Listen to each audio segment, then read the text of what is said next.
Good day everyone. For today's video, I assigned to discuss about item sampling and selection. By the way, I am Rofamia Villares Escalante. My report is the continuation by Miss Canadilla. So, under my report, we have that is a blueprint. So, first, what do you think this blueprint is? So, try this example. Before we construct a house, we need to design a map so that the whole construction process will be guided by the map.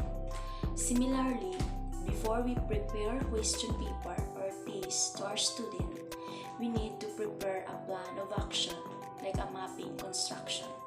This plan of action is known as the blueprint. So, here is this blueprint formal definition. So, firstly, it is a tool which shows the structure of a test. Secondly, table of specification, that 2-way classification of the items that will constitute the test. And lastly, it usually includes the content areas along the left side of the cognitive level are shown in the right side of the table across the first row of the table. We have two types of this blueprint. First is formative assessment, or what we call quarterly assessment, and next is summative assessment. So lastly, why we have to design this blueprint before making question paper. So first reason is to provide a rational and systematic basis for assigning weighting to topics or questions. This is important because if we don't have this blueprint, we make more questions or items from some units or these questions from the other units. They were unequal distribution of questions across the units.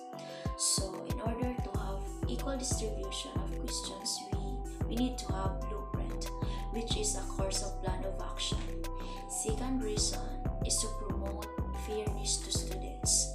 For instance, if your questions are all from Unit 1, can you give a justice to the students who studies all units, who really work hard?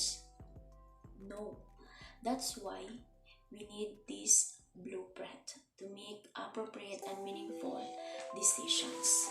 Decisions that includes how many questions from high order thinking and how many questions from low order thinking. And also, this blueprint will assure that this measures the learning outcomes and course content in a balanced manner. So this is the example of this blueprint. As you can see, there's objectives, knowledge, comprehension, application,